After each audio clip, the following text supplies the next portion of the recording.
अस्सलामुअलैकुम dear students, class 10 की chemistry में आज हम यूनिट 11 ऑर्गेनिक केमिस्ट्री का topic magnitude and diversity of organic compound, इसके साथ साथ कैरेक्टरिस्टिक ऑफ ऑर्गेनिक कंपाउंड पढ़ेंगे।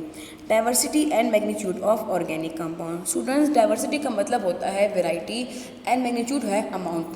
तो हमारे पास जो ऑर्गेनिक कंपाउंड है वो हमारे पास डिफरेंट वेराइटी के और वो ज़्यादा नंबर में होते हैं। क्यों होते हैं, आज हम कुछ रीज़न इसके बारे में पढ़ेंगे।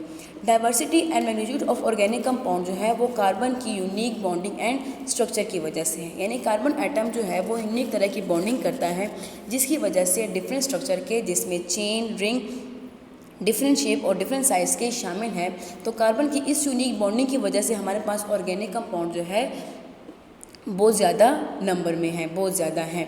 इसके साथ साथ कार्बन एटम जो है वो डिफरेंट एटम के साथ, जैसे कि हाइड्रोजन, नाइट्रोजन और ऑक्सीजन के साथ बॉन्डिंग बनाता है। इसकी वजह से भी हमारे पास डिफरेंट तरह के ऑर्गेनिक कंपाउंड बनते हैं। अब कार्बन जो है हमारे पास एक सिंगल एलिमेंट है, यानी कि हमारे पास पीरियोडिक टेबल में तकरीबन टोटल जो है 118 एलिमेंट है। इन 118 एलिमेंट में सबसे ज़्यादा कंपाउंड जो है वो कार्बन के हैं। कार्बन के जितने भी कंपाउंड हैं सिवाय carbonate, bicarbonate and carbon dioxide के, इनके अलावा जितने भी कंपाउंड हैं वो सब ऑर्गेनिक कंपाउंड हैं। तो ऑर्गेनिक कंपाउंड जो है वो क्यों हमारे पास मिलियंस में है, इनकी कुछ रीज़न्स हैं। इनमें हमारे पास सबसे पहले रीज़न है tetravalency of carbon atom. Carbon atom जो है हमारे पास टेट्रावेलेंट है। टेट्रावेलेंट का मतलब है कि इसके पास 4 इलेक्ट्रॉन हैं इनके वैलेंस शेल में और ये 4 बॉन्ड बनाता है। कार्बन जो है ग्रुप 4 से बिलोंग करता है, इसका एटॉमिक नंबर है 6, यानी कि इसका ये ग्रुप 4 से बिलोंग करता है, इसके वैलेंस शेल में है 4 इलेक्ट्रॉन। अपना ऑक्टेट यानी कि अपने वैलेंस शेल में 8 इलेक्ट्रॉन लाने के लिए क्या करता है, इसको मज़ीद 4 बॉन्ड की ज़रूरत होती है। तो कार्बन क्या है, कार्बन टेट्रावेलेंट है, ये 4 कोवेलेंट बॉन्ड बनाता है। अब ये 4 कोवेलेंट बॉन्ड जो है ये डिफरेंट एटम के साथ बना सकता है। फॉर एग्जाम्पल, और डिफरेंट एटम के साथ बनाएगा तो डिफरेंट तरह के कंपाउंड देगा। फॉर एग्जाम्पल, अगर ये कार्बन चारों के चारों बॉन्ड जो है अगर वो हाइड्रोजन के साथ बनाएगा तो हमारे पास एक मॉलिक्यूल बनेगा जिसको कहा जाएगा मीथेन। फॉर्मूला होगा CH4। अब इसकी प्रॉपर्टीज़ डिफरेंट होगी, लेकिन अगर यही कार्बन जो है 3 बॉन्ड हाइड्रोजन के साथ बनाए और 1 बॉन्ड क्लोरीन के साथ बनाए तो हमारे पास बनेगा क्लोरोमीथेन, जो कि एक नया कंपाउंड होगा जो कि मीथेन से बिल्कुल चेंज होगा। इसी तरह अगर हमारे पास ये कार्बन जो है 2 बॉन्ड हाइड्रोजन के साथ बनाए और 2 बॉन्ड क्लोरीन के साथ बनाए तो हमारे पास बनेगा डाइक्लोरोमीथेन, जो कि क्लोरोमीथेन और मीथेन से डिफरेंट होगा। तो इस तरह एटम के चेंज होने से कार्बन क्या करता है, डिफरेंट एटम के साथ बॉन्ड बनाता है, जिसकी वजह से हमारे पास डिफरेंट तरह के कंपाउंड बनते हैं। तो कार्बन की टेट्रावेलेंसी है, 4 बॉन्ड बनाता है और ये 4 बॉन्ड बना किसी भी एटम के साथ बना सकता है। तो ये क्या करता है, डिफरेंट तरह के कंपाउंड बनाता है। सेकेंड, हमारे पास कार्बन की जो प्रॉपर्टी है जिसकी वजह से ऑर्गेनिक कंपाउंड डाइवर्स है वो हमारे पास है मोड ऑफ बॉन्डिंग। स्टूडेंट्स, हमने प्रीवियस लेक्चर में सैचुरेटेड एंड अनसैचुरेटेड हाइड्रोकार्बन्स के बारे में डिस्कस किया था। सैचुरेटेड वो होते हैं जिनमें तमाम के तमाम बॉन्ड सिंगल हो, सैचुरेटेड को अल्कीन भी कहा जाता है। इसी तरह अनसैचुरेटेड में हमारे पास 2 तरह के 2 टाइप्स शामिल थे, एक था अल्कीन और एक है अल्काइन। अल्कीन वो होते हैं जिनमें कार्बन कार्बन के दरमियान डबल बॉन्ड मौजूद हो, और अल्काइन क्या है, जिसमें कार्बन कार्बन के दरमियान ट्रिपल बॉन्ड हो। तो अगर हमारे पास यही कार्बन जो है अगर ये तमाम के तमाम सिंगल बॉन्ड बनाएगा तो हमारे पास डिफरेंट तरह के कंपाउंड बनाएगा। लेकिन अगर यही कार्बन कार्बन डबल बॉन्ड बनाएगा तो डिफरेंट मॉलिक्यूल होंगे जो कि सैचुरेटेड से डिफरेंट होंगे। फॉर एग्जांपल, हमारे पास 2 कार्बन है, अगर ये 2 कार्बन जो है आपस में सिंगल बॉन्डिंग करेंगे तो हमारे पास ईथेन मॉलिक्यूल बनाएगा। अगर यही कार्बन जो है कार्बन जो आपस में डबल बॉन्डिंग करेंगे तो ये ईथीन मॉलिक्यूल बनाएगा। लेकिन अगर यही कार्बन कार्बन ट्रिपल बॉन्ड बनाएंगे तो मॉलिक्यूल बनाएंगे ईथाइन। अब ईथेन, ईथीन और ईथाइन जो है हमारे पास डिफरेंट एलिमेंट, डिफरेंट कंपाउंड है, इनकी प्रॉपर्टीज़ चेंज है। तो बॉन्ड के चेंज होने से भी क्या हो जाता है, हमारे पास कंपाउंड चेंज हो जाता है, प्रॉपर्टीज़ और इसकी यूजेस चेंज हो जाती है। तो इस वजह से भी हमारे पास जो ऑर्गेनिक कंपाउंड है these are very large in number. इसके साथ साथ कार्बन की एक प्रॉपर्टी है कैटिनेशन। कैटिनेशन क्या प्रॉपर्टी है, कैटिनेशन एक ऐसी प्रॉपर्टी है जिसमें सेम काइंड ऑफ एटम जो है आपस में सेल्फ लिंकेज करके लॉन्ग चेन मॉलिक्यूल बनाते हैं। The self linkage ability of carbon atom is called catenation. Catenation में क्या होता है, कार्बन जो है वो कार्बन एटम के साथ बॉन्ड बना के लॉन्ग चेन मॉलिक्यूल बनाता है। इनमें हमारे पास स्ट्रेट चेन भी शामिल है, ब्रांच भी शामिल है और साइक्लिक या फिर रिंग स्ट्रक्चर भी शामिल है। तो अगर ये ब्रांच चेन होंगे तो हमारे पास इसकी प्रॉपर्टीज़ चेंज होगी फ्रॉम द साइक्लिक चेन। लेकिन अगर ये ओपन चेन होगी तो ये प्रॉपर्टीज़ चेंज होगी ब्रांच एंड साइक्लिक से। तो इनमें जो इनकी जो लिंकेज है ये भी चेंज होने से क्या होता है, हमारे पास ऑर्गेनिक कंपाउंड चेंज हो जाता है। फॉर एग्जाम्पल हमारे पास 6 कार्बन है, अगर ये 6 कार्बन आपस में लीनियर अरेंजमेंट करें तो हमारे पास ये बनाएंगे एन अल्केन, यानी कि ओपन चेन अल्केन बनाएंगे और ओपन चेन में भी ये स्ट्रेट चेन अल्केन बनाएंगे और इसका नाम होगा एन हेक्सेन, जिसकी प्रॉपर्टीज़ डिफरेंट होंगी।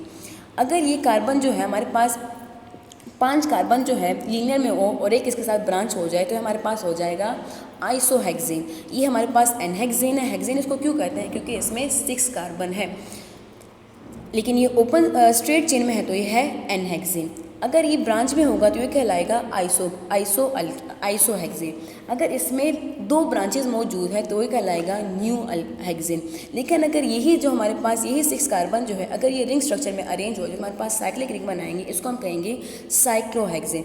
अब हमारे पास 6 कार्बन है, सब में हमारे पास सिंगल बॉन्डिंग है, यानी कि ये सैचुरेटेड है। लेकिन अब ये सैचुरेटेड होने के बावजूद भी क्या करता है, 4 डिफरेंट तरह के मॉलिक्यूल बनाता है, एनहेक्सेन, आइसोहेक्सेन, न्यू हेक्सेन एंड साइक्लोहेक्सेन। तो ये कैटिनेशन की वजह से क्या है, कैटिनेशन की प्रॉपर्टीज़ की वजह से भी, यानी कि इनकी लिंकेज की प्रॉपर्टीज़ की वजह से भी ऑर्गेनिक कंपाउंड जो है हमारे पास बहुत ज़्यादा नंबर में है। अब ये सेल्फ लिंकेज एबिलिटी जो है इसकी वजह से जो स्मॉल कंपाउंड है हमारे पास लार्ज मॉलिक्यूल में कन्वर्ट हो जाते हैं, यानी कि कैटिनेशन की प्रॉपर्टीज़ के हमारे पास पॉलीमर्स बनते हैं, बड़े बड़े मॉलिक्यूल बनते हैं।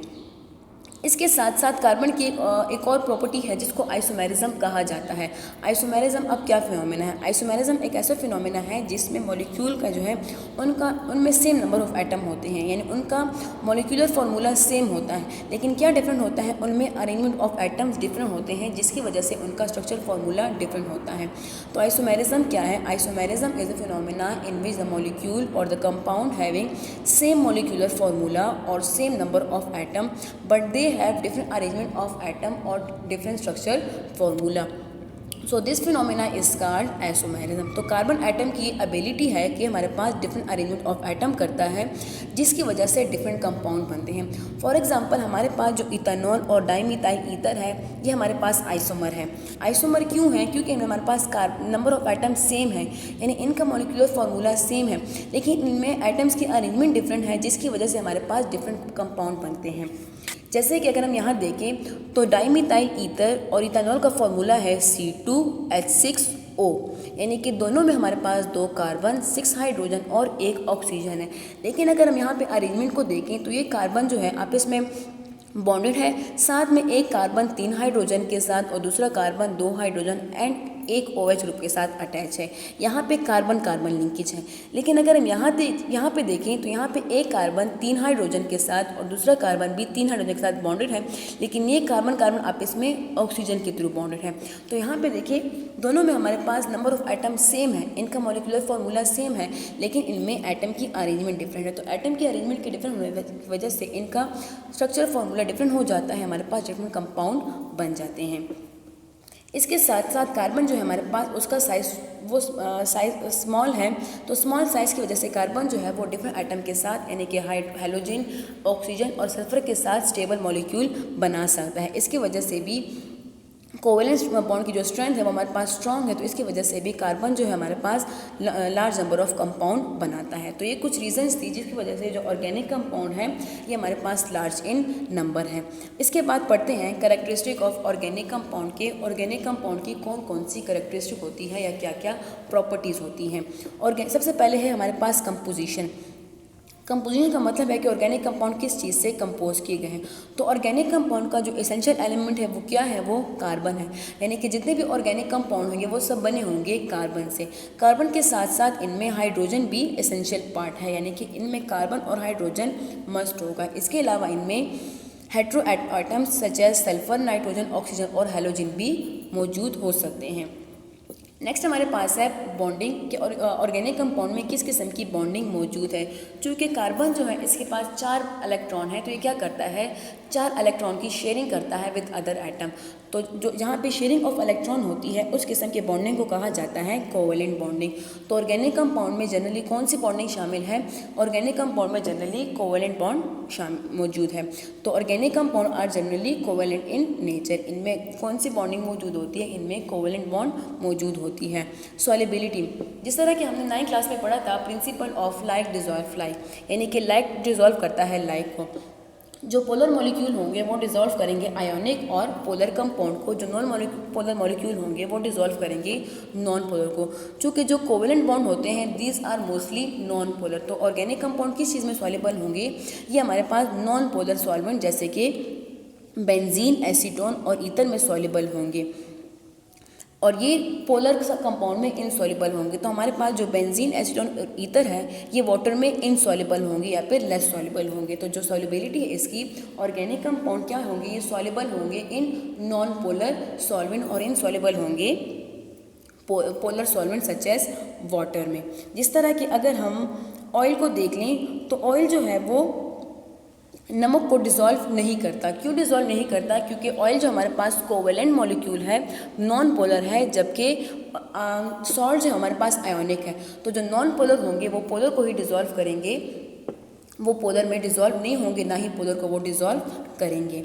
इसके बाद है low melting point and boiling point. जो ऑर्गेनिक कंपाउंड होते हैं इनमें कोवेलेंट बॉन्डिंग होती है, और कोवेलेंट बॉन्डिंग जो इनमें वीक इंटरमोलिकुलर फोर्सेस होती हैं as compare to ionic bond.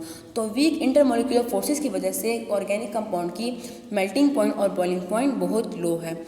वो लो मेल्टिंग और बॉइलिंग पॉइंट की वजह से जो ऑर्गेनिक कंपाउंड है हमारे पास वोलेटाइल है। वोलेटाइल का मतलब है कि जल्दी से एवोपोरेट हो जाते हैं। So organic compound have low melting and boiling point due to the weak intermolecular forces, so they can easily be broken down and are generally volatile in nature। तो अगर आपसे पूछा जाए कि ऑर्गेनिक कंपाउंड क्यों volatile in nature है, तो आपका जवाब होगा कि ऑर्गेनिक कंपाउंड जो है उनमें वीक इंटरमोलिकुलर फोर्सेस हैं, जिसकी वजह से ये जल्दी से एवोपोरेट हो जाते हैं। इसके साथ साथ इनका मेल्टिंग एंड बॉइलिंग पॉइंट भी कम है, क्योंकि इनमें जो इंटरमोलिकुलर फोर्सेस है वो बहुत ज़्यादा वीक है। थर्मल इंस्टेबिलिटी, अब ऑर्गेनिक कंपाउंड की जो प्रॉपर्टी है उनमें थर्मल इंस्टेबिलिटी भी शामिल है। थर्मल का मतलब होता है हीट। इंस्टेबिलिटी का मतलब कि ये स्टेबल नहीं है। तो ऑर्गेनिक कंपाउंड को जब हीट किया जाता है तो ये डिकम्पोज हो जाते हैं। इसका मतलब है कि जब ये हमारे पास थर्मली अनस्टेबल है, यानी कि हीटिंग से ये डिकम्पोज होकर हमें डिफरेंट और तरह के मॉलिक्यूल देते हैं। Many organic compound are thermally unstable and decompose to simple substances on heating. This property is of great commercial importance, यानी कि इसी प्रॉपर्टी की वजह से जो पेट्रोलियम है जब उसकी रिफाइनिंग की जाती है, पेट्रोलियम की रिफाइनिंग के दौरान इसकी क्रैकिंग की जाती है। क्रैकिंग का मतलब होता है इसको डिकम्पोज किया जाता है बाय द हीट।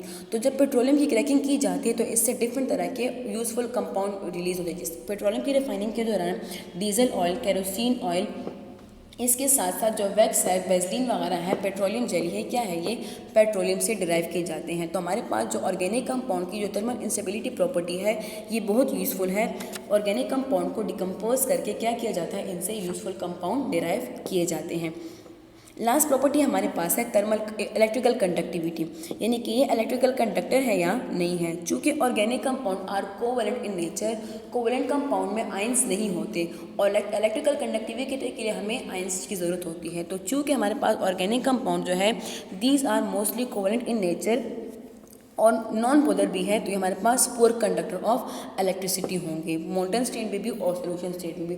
जो आयोनिक कंपाउंड होते हैं वो हमारे पास मोल्टन या फिर सोल्यूशन स्टेट में गुड कंडक्टर होते हैं। क्यों? क्योंकि हमें सोल्यूशन में आयंस देते हैं। लेकिन जो ऑर्गेनिक कंपाउंड है ये हमारे पास कोवेलेंट इन नेचर है, ये हमारे पास किसी भी तरह का आयन नहीं देते। जब इनको वाटर में या इनको किसी भी सोल्यूशन में डिजॉल्व किया जाता है तो these are the bad conductor of electricity. तो स्टूडेंट्स, आज के लेक्चर में हमने पढ़ा diversity and magnitude of organic compound. हमने डिफरेंट प्रॉपर्टीज़ पढ़ी ऑर्गेनिक कंपाउंड की, किस किस प्रॉपर्टी की वजह से ऑर्गेनिक कंपाउंड जो है वो डिफरेंट तरह के मॉलिक्यूल बनाता है।